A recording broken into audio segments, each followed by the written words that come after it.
Good afternoon, everyone. Thank you so much for participating in this section of Credit 3.0, getting into the specifics of reports and scores.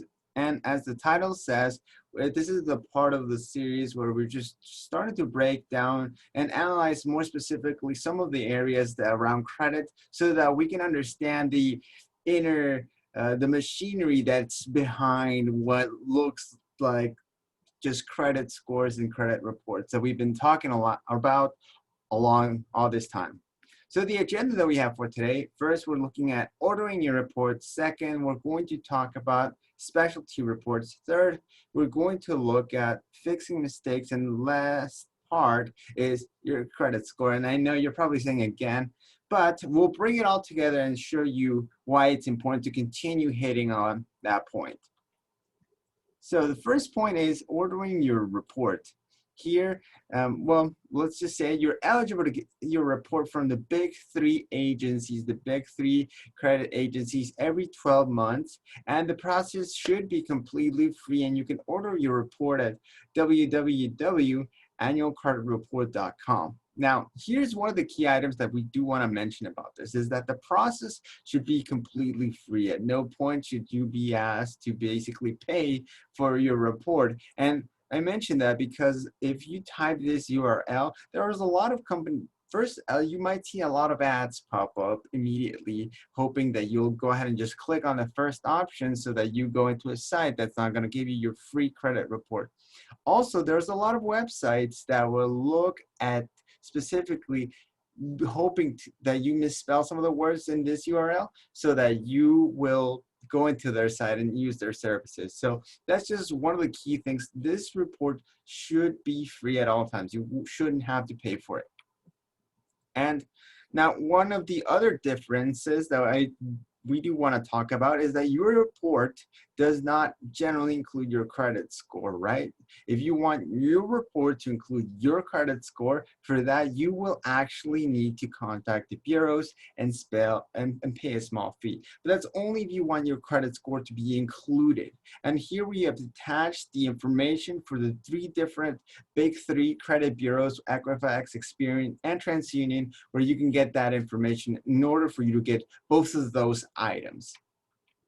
Now, here's the information that's requested to get your credit report, and it includes, and here it's a little bit tricky because when we're first getting asked to get our credit report, this is information that is very personal, and it's just things that we're not really used to giving out to other folks. So don't freak out. If you're requesting a report, this is part of the process itself. So you might get asked to provide your social, credit card account numbers. And for this one, I do want to make a very, very specific point about it is that they won't ask you for your entire 16-digit card numbers. What we mean is they'll ask for the last 4 digits of your card number, right? If they're asking for the entire thing, then you might want to check if you're actually in the correct site. So this one is just to basically narrow down your accounts.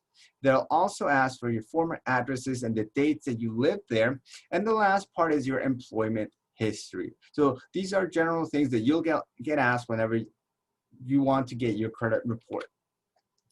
Now, as you might have seen in the previous presentations, we talked about that it's important to get your credit report for several reasons, right? And here we provide a larger list to just show you how big of an impact really your report, your credit itself has on your life. So for example, you should order your report when you're about to buy or lease a vehicle, buy or rent a property, refinance your mortgage, apply for employment, for a promotion at work, apply for a professional license, apply for security clearance, join the military, get married or divorce, or if you're looking to switch insurance companies or buy more insurance. And again, this is really important because the credit report is generally used by other companies or just as well other folks just to determine what type of a person you are, because it encompasses so much information in how your behavior of spending goes.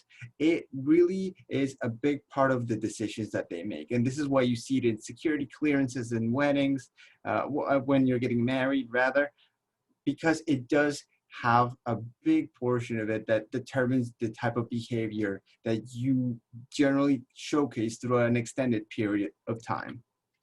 So what is in your report? Now, every report might vary from agency to agency, but the generic items generally include your profile. This includes things such as your name, your date of birth, those basic identifying items. Also, you'll see a summary of your accounts. How many accounts do you have? Also, the records that are available to the public, inquiries into your credit. Not only will you see your own inquiries, but also who has inquired into your credit, your account history, and the last part is really optional, but it's a 100-word statement. The 100-word statement, you personally can add it onto there, and it basically explains an item that you want whoever pulls your report to see. This might be, for example, if there's a negative mark on there, right? You perhaps got sick and you weren't able to pay bills for some time. You can add that 100-word statement so that folks that see that part are able to get a little bit more detail as to why that happened. But remember, if you do add that 100-word statement, you do have to make sure that if you don't want it to show up anymore, you have to actually go through the process of removing it. So you can add it, but you also have to remove it. It doesn't get removed by itself.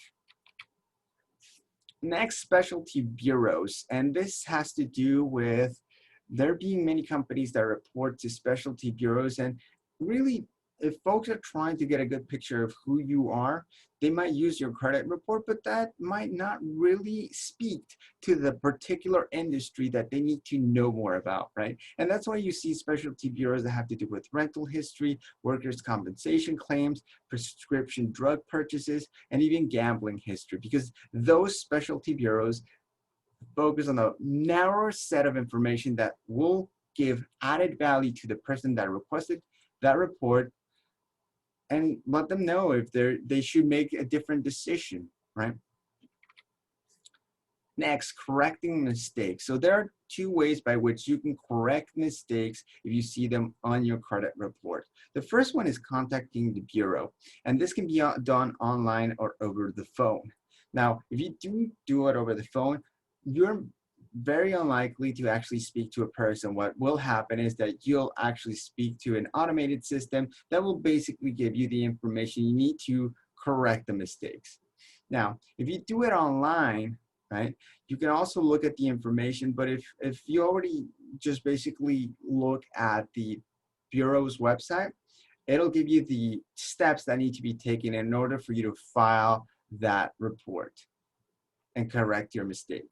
Now, the other option is contacting the creditor immediately. So the creditor or the company that's showing up as a mistake on your report, you can do that immediately. And by contacting directly, it's far more likely that this will be resolved faster because it's you that's actually taking on the steps and you know everything that needs to happen, right?